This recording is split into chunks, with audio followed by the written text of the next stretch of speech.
if there's a show I'm looking forward to, is The Boys season 3. Now, while I've been waiting for this for a while, I think it would be the best thing to actually get a little recap on what transpired in season 1 and season 2, just to make sure that I'm all caught up.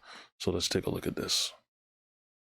Welcome to this video. My name is Christian from Beyond Premiere, and this is The Voice, the complete recap from Season 1 to Season 2. Thank you so much for watching, and let's begin. Now, The Voice takes place in a world where superheroes are regarded as heroes by the general public and work for Bot International, which markets and monetizes them. Outside of their custom personas, most are conceited and corrupt. The series follows two teams in Bot-based superhero team, the Seven and The Boys, who seek to bring down Bot and his corrupt superheroes. The Seven are led by the crazy and violent Homelander, while The Boys are directed by Billy Butcher, who despises all superpowered people. After his girlfriend Robin is killed in a high-velocity collision with celebrity superhero A-Train, Huey Campbell suffers mental anguish. The attorney settled for $45,000. That moment right there is what caught me when I realized what this show was going to be like. That it was actually realistic. It was showing you superheroes in their, in their high points, but it was also showing you superheroes if they really existed in this kind of world. It'd be messed up. At least I think so, anyway.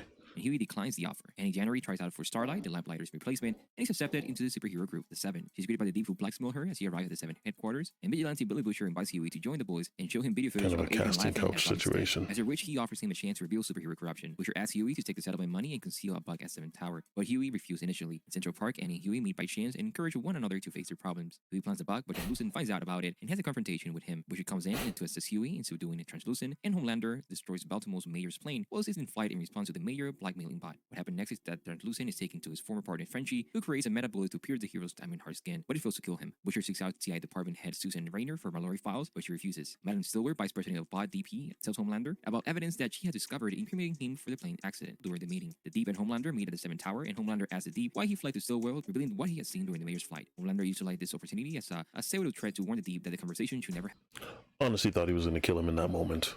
Really did. Seriously thought he was actually going to kill him in that moment. Didn't, but yeah. When Homelander shot down that plane, another messed up situation. Happen again, to which he agrees. So we turn to shapeshifter Super Doppelganger, who she uses to pressure Senator Cohen into allowing a vote that will allow Bot to enlist superheroes in the military. Working with the Deep, Starlight vows to kill him if he tries to sexually assault her again. She stops an assault later, unaware he was recorded. Ashley, her agent, scolds her for potentially causing adverse publicity and legal ramifications, while Homelander searches for Translucent. Frenchie decides to implant C4 explosive in his colon. Translucent, fear about this, tells them that A-Train was his girlfriend Popla before he murdered Robin. The boys learn that Homelander is nearby, so they cannot risk blowing up Translucent, while Butcher and Frenchie create a diversion elsewhere by setting up another blast. Translucent escapes his cage and persuades Huey to let him go, but he reversed this decision and set up. Yeah. Seriously messed up. Where they put that bomb? Not cool, bro. The C4 explosive, killing Translucent. Huey licked his father after telling him how he truly feels, and Starlight receives positive media attention for stopping this assault, but she later finds out that Stillwell wants her to wear a revealing outfit. Stillwell coerces her into doing so even though she refuses, afraid of losing her job. Mother's Milk is brought to run surveillance on Popla by Huey and installing spyware on her computer. They discover that A-Train takes a drug called Compound B, something that we talked earlier. Butcher wants to expose them before superhumans may be allowed into the United States Armed Forces, but he needs a vial of Compound B from A-Train, come and race with another speedster. Huey meets Annie for lunch where they speak frankly with each other, and A-Train uses Compound B to win, and then announce that he's single, breaking his promise to Popla to reveal their relationship, which he uses to extort like a Popla. steroid from hell. Remains and Bush's warning coming for you to Stillwell at But's headquarters. Now the boys discover a tried hideout and find an imprisoned Japanese woman named the Female while following Popla's advice. Frenchie frees her and she kills a guard before fleeing, while Mother's Milk finds proof she was a test subject. Huey goes bowling with Starlight and uses her phone to buck her at Bush's request. Butcher meets with Susan Raynor, telling him that he can stop the soup from getting into the military. Raynor says that she doesn't care, and Billy shows Susan images of Popla and A-Train injecting Compound B. However, she dismisses him, given the lack of a sample. Susan tells Billy that she will reward him if he can get proof. A-Train sends Popla into hiding while he looks for the Female after the Compound B supply is jeopardized. Stillwell sends Homelander and Queen to rescue a hijacked aircraft, but after he inadvertently destroys the control panel, Homelander abandons the plane and his passengers, forcing May to depart with him before she can save them. After the Female kills a woman connected to her captors, Frenchie follows her to Penn State. Okay, so we just mentioned that moment, right? That's two planes that he's let go down now, right? In this case, he was doing what he felt was necessary in order to keep things under wraps. Homelander. So he made a decision. Don't like the decision, but I get it. It's kind of messed up, but yeah. station and makes a brief connection with her before leaving her in the crowd. Just as Adrian approaches and attempts to murder her, Frenchie draws attention away from Adrian so that the female may flee. The woman is ambushed by the boys, but she attacks them before Butcher unleashes knockout gas, and Stillwell is pleased to see Homelander utilize the airplane disaster to advocate for military soups. A speech that roused the crowd while Maeve breathes over those she and Homelander led courage. Now, during the Believe Expo, Starlight is sent to Butcher Boss' agenda, and Butcher Sixth asks Huey and Sense. Ezekiel, the event's host, and their next lead using Starlight. Maeve feels terrible for having let the plan go down and goes to see her ex-girlfriend Elena, but before she explains herself completely, she flees. Butcher discusses placing a tombstone on his wife Becca with his sister-in-law, but he refused. After Adrian kills Popcloud for turning on him, he goes to her apartment and finds video surveillance on Frenchie. When Ezekiel is alone, Huey extorts him for information about Compound B. Homelander leads the crowd with an impromptu, with an hardline speech. Starlight leaves the confines of her scripted script to talk frankly about Christianity, sexual assault, and the compromises she made for her corporate employer. Later, Huey sympathized with her, telling her about Robin's death and how it affected him. Butcher and Mother's Milk discover that Bot is using Compound B on newborns to produce soups years ahead of schedule in the hospital. Friends discover Black Noir is looking for him and he tries to flee when told to leave the female behind. Nevertheless, he releases her out of compassion. She appears to Harry, shielding him from Black Noir, but quickly heals, which actually fires. Stillwell demands Annie to comply with her design image, but she refuses, remarking that firing her after reporting a sexual assault would hurt Bot's image. Aware was a deep, Stillwell has him publicly apologize and charging him to Sandusky, Ohio for a sabbatical, which brings Huey to a superhuman survivor support group, but leaves after yelling at them for doing nothing to get justice. Butcher later tells Huey what happened when his wife went missing shortly afterward. Frenchie and Mother's Milk get help from the telepath Mesmer to see into the female's mind, learning her that her name is Kimiko, and she was kidnapped by the Shining Light Liberation Army terrorist group. They also learn that Bot is making Compound B boosted terrorists to push their agenda for militarizing soups. Butcher tells Raynor, but when she refuses to target Homelander, he calls off the deal. Mesmer gives Homelander siblings photos of the boys, and Butcher finds out about Huey and Annie, warning him to not fraternize with the enemy and threatening to tell her about Translucent. Now Huey and Annie have sex at a hotel, and where Butcher has followed them. The depressed D finds this transferred to Sandusky Dole and is sexually assaulted by a fangirl. Holding a meeting discussing Huey killing Translucent, extorting Ezekiel, and Adrian killing Robin, Yeah, this guy's life was seriously messed up after that. Deep. Yeah, Deep never had it easy again. The moment he got kicked off that team, dang, things went down bad.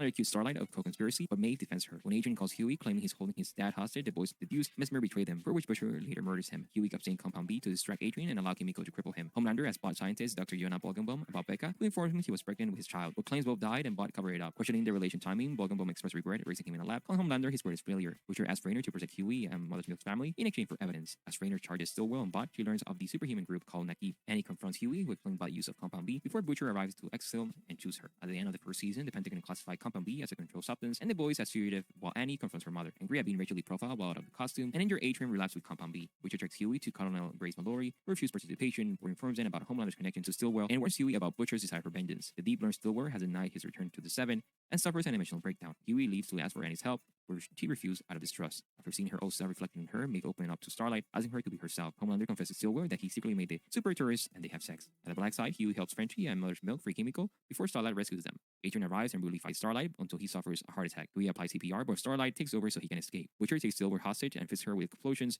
to bait Homelander, who, after revealing he targeted Bolgenbaum for the truth about Becca, kills Stillwell himself. Butcher detonates the explosive, but Homelander saves him and reveals to him that Becca has been hiding away to raise Homelander's son. This jump into the year 2020, where the events of the second season happen. Now the boys become wanted fugitive with Butcher's crime for Stillwell's murder. In hiding together, Huey, Mother's Milk, Frenchie, and Kimiko learn that a superpowered terrorist with telekinetic abilities is on the loose. They attempt to inform Raynor, but she's killed by a known assassin. Against Huey's wishes, Frenchie contacts Butcher to lead the boys in facing the new threats. Huey and Annie extort Bot to test Subject Gecko into stealing a Compound B sample. Homelander's power out Bot is challenged when CEO Stan Edger as superhero Stormfront on the Seven. Okay, so she was a messed up character. She was actually pretty messed up. Quite frankly, the only one that gave Homelander a run for his money. Now, initially, one thing I wasn't expecting was for them to be keeping Butcher's wife alive, and then Homelander basically keeping her, holding her hostage almost. Well, no, not almost. I mean, he was holding her hostage. Now, the relationship with them, these two, absolutely messed up. To think they were a couple even temporarily.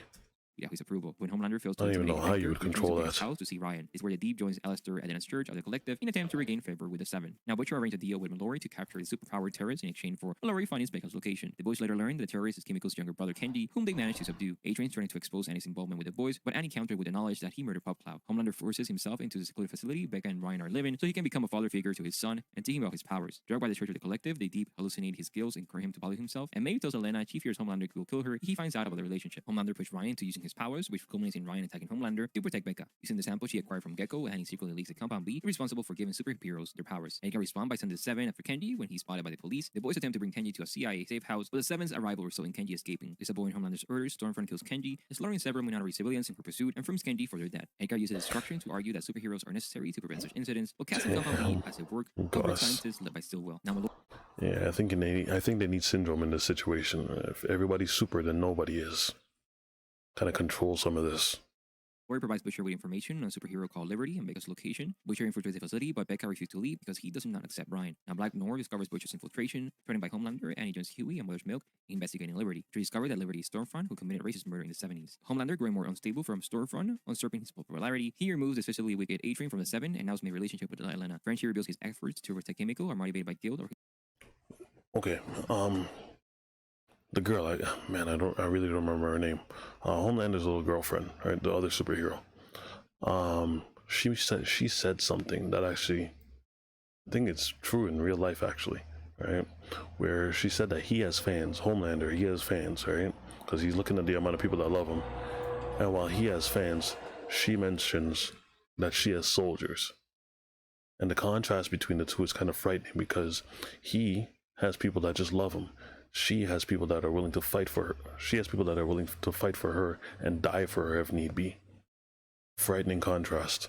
His past crimes, and the Church of the Collective entered deep in an arranged marriage. Now, protests emerge against Homelander when a video of him killing a civilian surface. Stormfront helps Homelander regain popularity and the two enter a sexual relationship, and Butcher plots his retirement at his honest-duty house for failing to rescue Becca, prompting Huey and Mother's Milk to intervene. They are attacked by Black Noir, but Butcher has Edgar call him off by trying to release information on Ryan, and he discovers Stormfront has been in contact with Edgar regarding the Sage Grove Physiatric Hospital. A confrontation between Annie and Stormfront ensues over the former leaking Compound B to the public. May reveal to Lena that she's planning Homelander's downfall and recruits the Deep to assist her. Infiltrating Sage Grove, Mother's Milk, Frenchie, and Chemical discover captive Compound B patients. Frenchie recognized as an early as Lamplighter, causing a scuffle that allowed patients to break out. Forced to work together, the boys learned from Lamplighter that Bot is attempting to stabilize Compound B in adult subjects. Lamplighter is feared by the Mallory and Frenchie's behests over his remorse for killing her grandchildren, and Stormfront tells Homelander she's the first successful Compound B subject, and founder Frederick Bot is a widow, wanting him to use the superpower to world domination. Ave obtains a video of Homelander abandoning the plane as a leverage against him, and unstable patient Cindy escaped from Sage Grove, and we see how A-Train is as well is lured into the Church of the Collective. During this, we also meet Congresswoman Victoria Newman, who scales a hearing against Bot, and Lamplighter as a chief witness. After Bot uncovers Annie's betrayal, Huey convinces Lamplighter to join him in a rescue attempt, which results in the latter immolating himself.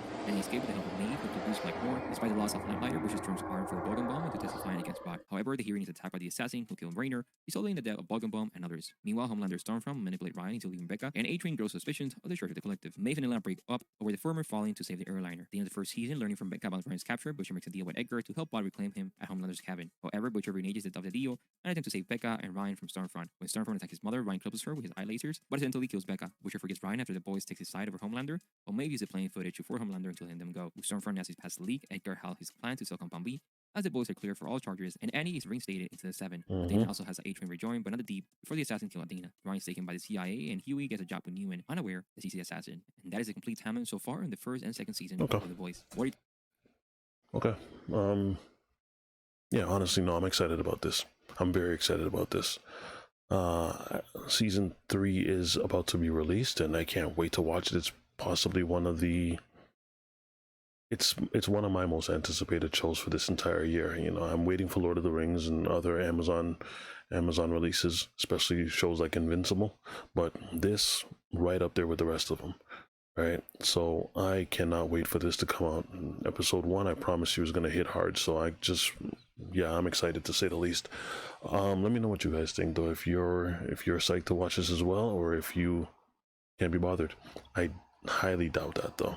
I think everyone has just been waiting for this, and everyone is on the same page. We're all waiting on season 3. So let me know what you guys think. If you enjoyed this little refresher, go ahead and watch it yourself as well. Check out Beyond Premiere. I'll see you guys later. Bye.